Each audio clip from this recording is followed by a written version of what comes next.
اسے میرا منہ نہ دیکھنے دینا، میرے جنازے کے قریب نہ آئے۔ حضرت مالک بن دینار فرماتے ہیں جب اس نے یہ بات سنائی تو میں نے بھی اس کے منہ پہ تھپڑ مارا۔ میں نے کہا تو اسی قابل ہے۔ کہتے ہیں وہ رونے لگا، حضور دعا کرے اللہ مجھ سے راضی ہو جائے۔ کہنے لگا جب ماں کی انتقال کی خبر ملی تو میں نے کلاڑی لے کے وہ ہاتھ کاٹ دیا جس سے ماں کو مارا تھا۔ میں نے ساری جائیدادیں خیرات کر دیں۔ 24 سال ہو گئے، 24 سال ساری رات نماز پڑھتا ہوں، روزہ رکھتا ہوں، حج کرتا ہوں، پر ہر سال کوئی آ کے کہتا ہے جا دوڑ جا تیرا کوئی نہیں قبول ہوا۔ حضور دعا کرے مالک راضی ہو جائے۔ فرماتے میں تھپڑ مار کے آ گیا، میں نے کہا تجھ سے راضی ہو جائے اتنے ظالم سے؟ امام مالک فرماتے ہیں رات کو آ کے سویا تو مجھے خواب میں رسول پاک کا دیدار ہوا، تو نبی پاک علیہ السلام نے فرمایا مالک تو اسے مایوس کیوں کر آیا ہے، اللہ تو بڑا مہربان ہے۔ کہا حضور ماں کے نافرمان کو معافی کیسے ملے گی؟ تو امام مالک فرمانے لگے نبی کریم نے فرمایا جا اسے جا کے بتا دے تجھے قیامت میں تیری ماں کی وجہ سے بخش دیا جائے گا۔ کہا حضور اماں کی وجہ سے کس طرح؟ تو محبوب فرمانے لگے اس کی ماں قیامت میں اس کے خلاف مقدمہ دائر کرے گی رب کریم کی عدالت میں، اے اللہ میں نے 9 ماہ پیٹ میں رکھا، درد سہ کے اسے جنا، جگر کا خون پلا کے پالا اور اسی نے مجھے قتل کیا۔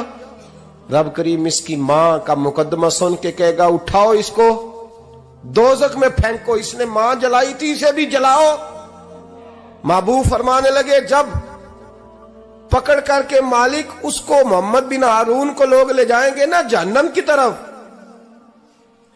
ابھی فرشتے گھسیٹیں گے ہی تو پلٹ کے پھر اماں کی طرف دیکھے گا، اور دوسری دفعہ پھر گھسیٹیں گے تو پلٹ کے دیکھے گا، اور تیسری دفعہ پھر پلٹ کے کہے گا اماں یہ مجھے جلانے لگے، اماں یہ جہنم میں پھینکنے لگے۔ میرے حبیب فرمانے لگے وہ جل کے مرنے والی ماں وہاں بھی بول پڑے گی، کہے گی یا اللہ چل میں نے معاف کیا تو بھی معاف کر دے، اے اللہ میں نے معاف کیا تو بھی معاف کر دے، اللہ تو معاف کر دے اسے، اللہ تو اس سے درگزر فرما، اسے معاف کر دے۔ میرے محبوب پاک علیہ السلام فرماتے رب کریم کہے گا اس نے تجھے جلایا، تو کہے گی اللہ یہ تو بیٹا تھا اس نے جلا دیا، میں ماں ہوں میرے سامنے جلے تو میں کیسے برداشت کر سکتی ہوں؟ فرمایا اس نے جلا کے مارا تھا پر اسی ماں کی وجہ سے رب کریم اسے جنت عطا فرمائے گا۔ پلٹا جا کے ماں کے پیروں میں بیٹھ، جا سویرے ان پڑھ باپ سے دعا کرایا کر، جا بالکل انگوٹھا چھاپ باپ سے صبح دعا کرایا کر، دیکھ رب کریم تیرے لیے رحمتوں کے دروازے کھول دے گا۔